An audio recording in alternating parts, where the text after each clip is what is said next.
here got on the train with $200. He couldn't see any harm in a friendly game of cards. What if the other men were strangers? And take Joe Collins. He's got a nice wife at home.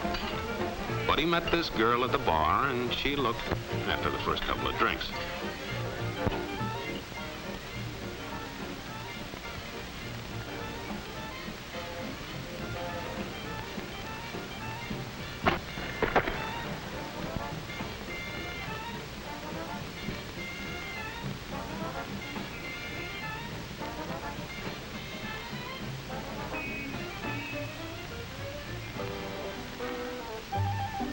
There's a good old-fashioned word for people like us.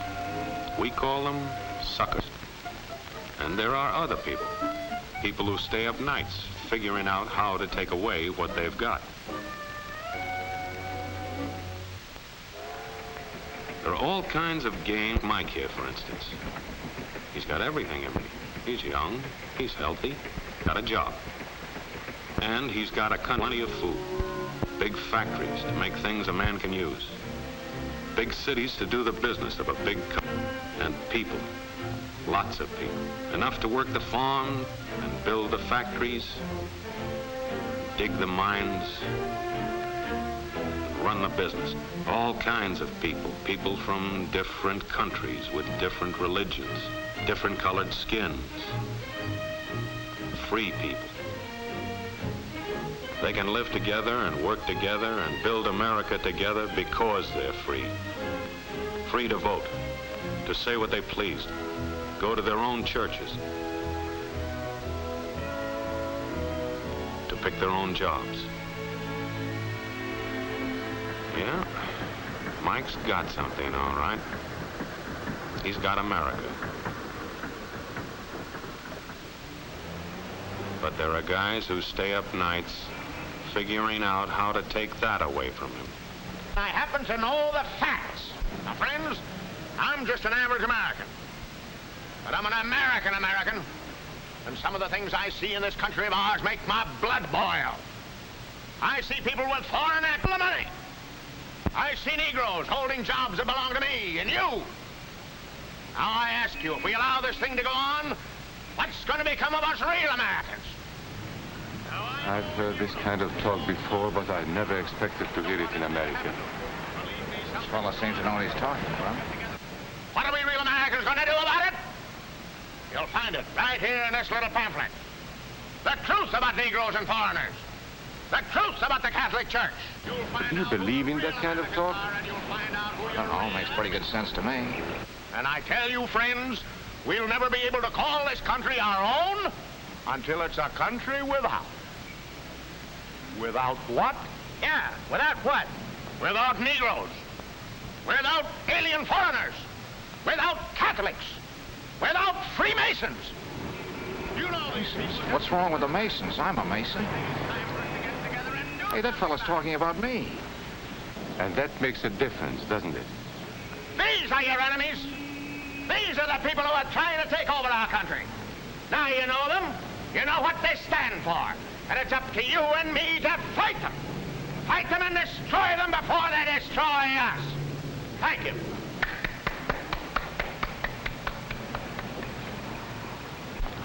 Before he said Masons, you were ready to agree with him. Well, yes, but he was talking about... What about those other people? But in this country, we have no other people. We are American people. What about you? You aren't American, are you? I was born in Hungary, but now I am an American citizen. And I have seen what this kind of talk can do. I saw it in Berlin. What were you doing there? I was a professor at the university. I heard the same words we have heard today. But I was a fool then. I thought Nazis were crazy people, stupid fanatics. But unfortunately, it was not so. You see, they knew that they were not strong enough to conquer a unified country. So they split Germany into small groups. They used prejudice as a practical weapon to cripple the nation. Of course, that was not easy to do. They had to work hard to do it. You see, we human beings are not born with prejudices. Always they are made for us, made by someone who wants something. Remember that when you hear this kind of talk. Somebody's going to get something out of it, and it isn't going to be you. This is not classroom theory. I saw it happen. I saw it first in Berlin in 1932. 5 young men that I knew were standing in the crowd listening to the Nazi speaker. Eric was a Catholic. Anton, a student of mine, was a Jew. Heinrich owned a small hardware store. Karl was a farmer. And Hans was an unemployed metal worker. To all Bohemian Germans, I say it is time you inherited the nation which rightfully belongs to you. To you alone belongs the glorious destiny of the greater Germany. The Nazi Party will provide land for the farmer, work for the worker, and profits for the small businessman. Who is getting these things now? The Jew. The Jew who has stolen our nation and our birthright. Who makes all the money and takes all our jobs? The Jew! He must be shunned. He must be ostracized. He must be eliminated. And the Catholics. We don't want our great nation run by a foreign church. We Germans will know what to do with these people when the time comes. They and their faith must be destroyed. Then there are the Freemasons. In Germany, we have no place for secret societies. There will be only one society, and that is the Nazi Party. There will be no secrecy about that in the new Greater Germany. One by one, he attacked each minority and he split them off one from the other. These men were all fellow Germans when they came here today. Now they were split into rival groups, suspicious of each other, hating each other. They were being swindled, all of them. But the man who was really being fooled was Hans. He was pure German, according to Nazi standards. To him they promised everything, and he fell for it. That's how Hans became a Superman. They gave him a uniform and they pumped up his ego. He wasn't just a little fellow out of work anymore. He was a member of the master race. Hans and thousands of others like him, all playing a sucker's game. They gambled with other people's liberty, and of course they lost their own. A nation of suckers. Hitler needed these people. There was lots of work to be done. There were trade unions to be smashed, because unions were organized and might offer resistance. There were many political parties in Germany. These the Nazis destroyed. They were determined to smash every organization where people might band together and resist them. There were Jews to be beaten and killed. The Jews were not powerful, but they were a convenient excuse for all the nation's ills. And besides, a Nazi party member could not take over this man's store. Hundreds of Catholics were put in jail because the Catholic Church had strength and could resist the Nazi drive for power. They had split the nation into 100 pieces, and then one by one, they had destroyed the pieces. Over these broken pieces, the Nazis rode into power. One party, one nation, one religion.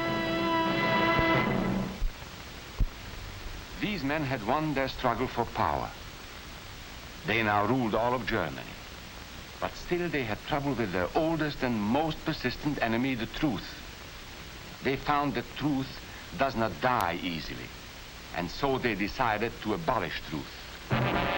One great source of truth is literature, so they burned books, 20 million of them. Many great men in Germany who were spokesmen for truth were jailed or driven from their country. Teachers, writers, scientists. Education was discouraged. In 5 years, college attendance dropped 53%. It was forbidden to listen to a British radio program or read an American newspaper. In Nazi Germany, you had to get your information from Dr. Goebbels. He knew what was best for you. The church was one force in Germany still strong enough to proclaim the truth in public. This Catholic priest was arrested the following day on charges of immorality. The Protestant church also continued to try and fight for truth. The Nazis put this man in a concentration camp. There were others who spoke for truth, and I am proud to say that educators were among them. And what, may I ask, is an Aryan? I don't know myself. But let us see what our present so-called authorities have to say about it. They say he is tall,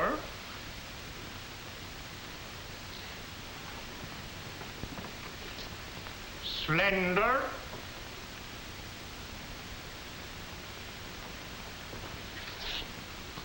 blue-eyed, and blonde. There is no Aryan race. And more important, there is no master race. There are people who may find these ideas convenient, but science cannot support them. There is no scientific proof that there's any correlation between a man's racial characteristics and his native ability or character.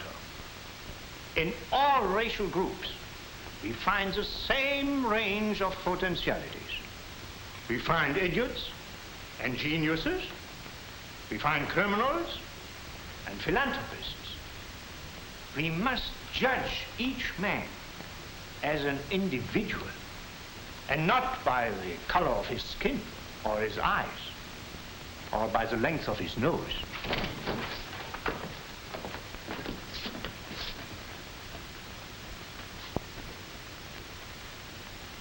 Come in, gentlemen. It's comfortable. And remember that there is no master race. That is a scientific truth. Anyone who tells you otherwise is lying.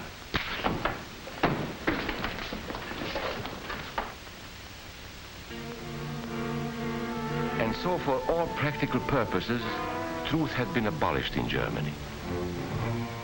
A lot of my German friends wondered what had hit them. How did it happen?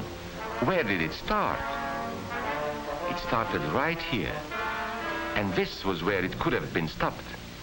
If those people had stood together, if they had protected each other, they could have resisted the Nazi threat.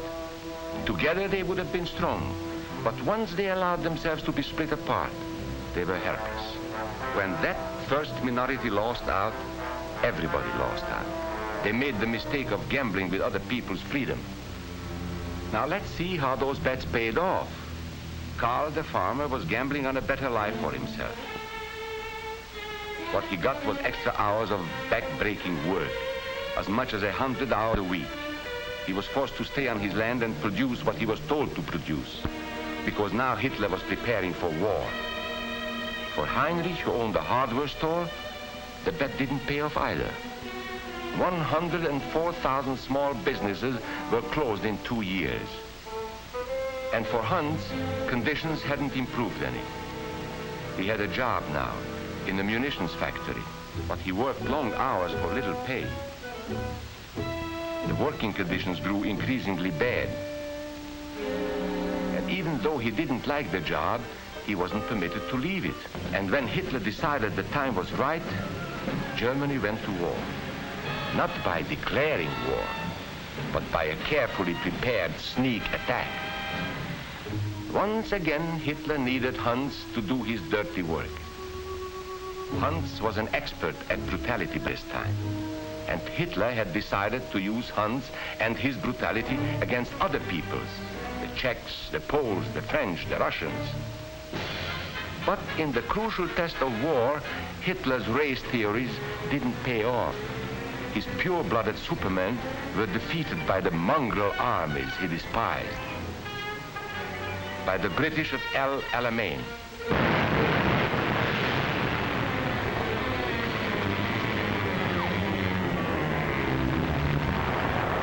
By the Russians at Stalingrad.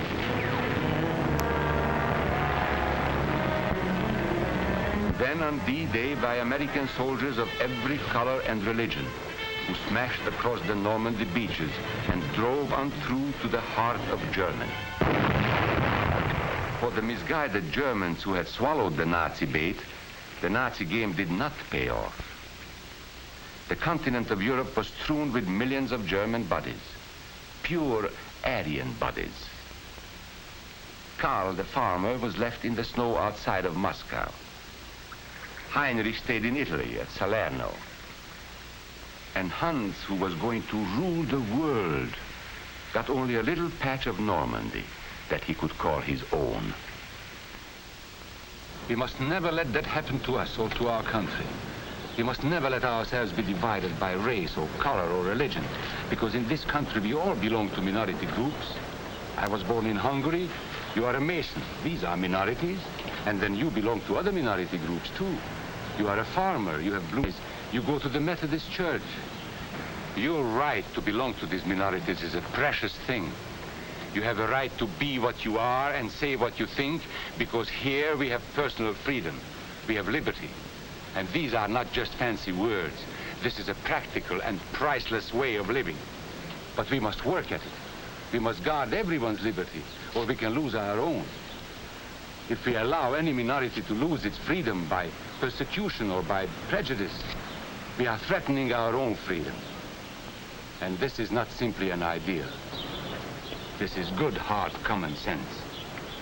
You see, here in America is not a question whether we tolerate minorities. America is minorities. And that means you and me.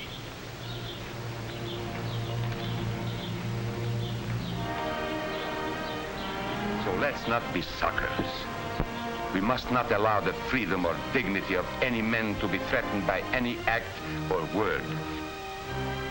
Let's be selfish about it. Let's forget about we and they. Let's think about us.